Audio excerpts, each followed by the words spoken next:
There's like this, I don't know, it's kind of like a celebrity fantasy of I'm gonna buy my mom a house, you know? Yes. And I'm gonna, you know, that's like the dream. Like, I'm gonna make it in the business. And then I'm gonna go up to my mom and I'm gonna say, Mom, here are the keys. Right. And it's this, and I know that you wanted to do this for your mom. That was the dream. But you encountered some difficulties. That was the dream. Well, I encountered some difficulties, but that came later. So the dream was, okay, I'm gonna get my mom a house, and then things didn't happen as quickly as I wanted them to, and then my mom got tired of waiting. She was like, you know, baby, you ain't gotta buy me no house. You know, just keep funding my bingo habit.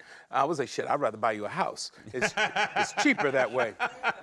But so recently, with my mother's newfound fame and all of this, my mother can afford to go out and buy her own home on her own now. But she's still holding my feet to the fire on this promise that I made to her years ago as a child, that I would buy her a house whenever I made it. So I got a realtor, and we're looking at places out by my mother where she lives, in the South Bay area, Bellflower, where we grew up, in LA and Compton and all that.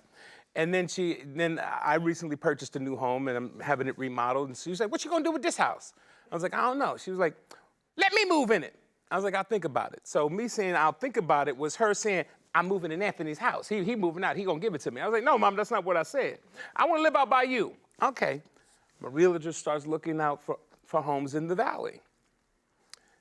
We find 5 homes. My mother goes to the first one. As I'm walking out of the house to go meet her at the house, I'm not moving in this shit. Well, Mama, why? Wait, the street's too narrow. She went there ahead of you? She went there ahead of me, got there ahead of me to scout the place out. I was like, Mom, the realtor's there. Why don't you just go in the house and look at it? Yeah. I ain't moving into this shit. Mama, the streets are too small. I don't want this shit.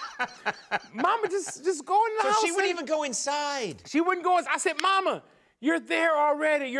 She's literally parked in front of the house. I said, Ma, just walk in. I was like, okay, you don't have to get this one. Just walk in. It may spark something for something that you may like down the road. Now, meet me at the next one.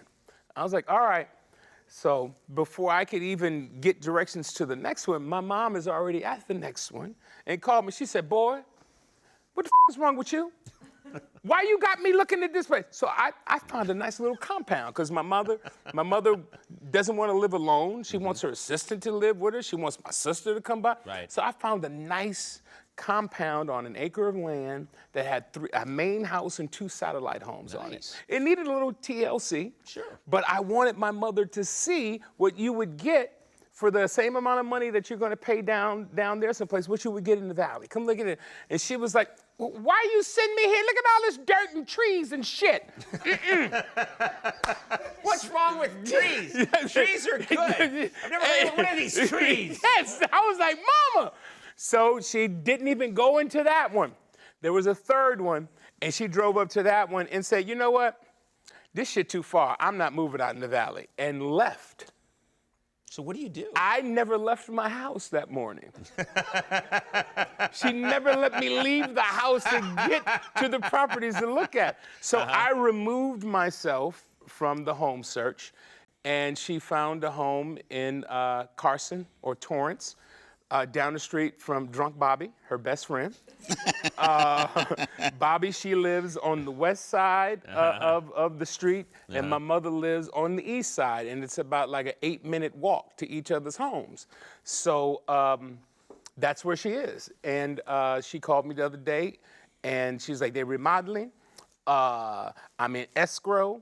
I'm gonna call you, or they're gonna call you, let you know when you need to write the check. I was like, okay, Mama, that's what I'm gonna do.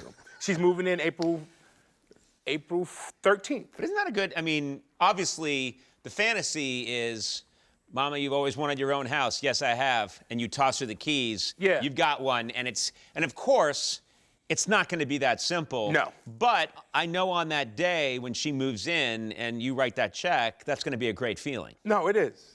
It is. It is. Yeah, I got to do that when I first made some money. I wanted to buy my mom a car. I was told her when I was a kid, Mom, someday I'm going to buy you a car. And I remember this is going to be really fun. And I took my mother, and she kind of talks like, she's very proper. Right. And she talks a little like this. And I took her to the dealership, and I said, do you like any of these cars? And she said, I don't like the color black. It was like, I don't like black cars, and I don't like blue cars. I don't want black or blue. And I'm like, you're ruining the moment. Which one do you want? It can't be black, and it can't be blue. I know. I'm just trying to have this be like a fun. Right. Well, I just think black, it looks like you're going to a funeral, and blue, it gets very dirty. I know. You've told me that, and so we couldn't get past that. So you didn't get her a car? No, we did get her a car, but it was taking all the fun out of it. Yeah. You know, instead of like, I can't believe this is happening, and hugging me. Right. Yeah, that's how it is with my mom, and because of her bingo habit, I just can't give her cash. I can't write her a check. You really can't give her an ATM, because that's going to get out of control. Yeah, I can't give her the money. I can't trust her with the money to go buy whatever it is that I said I was going to buy her. So that's why she's having the bank and the escrow people call me, and I'll just send it to them. But I got my mother a car once. Yeah. Yeah, never again. No, right? No, never again. It didn't go well. I'm going to tell you a car story. My mother called me one day. She had a little SUV, and she said, baby, I want to get a new car. I was like, okay, I'll help you get a new car then, if that's the case. You know, let's take that one, let's go trade it in, see what we can get for it, and I'll get you something. She said, no, I'm going to keep this one. I was like, okay, but Mom, why are you going to keep it?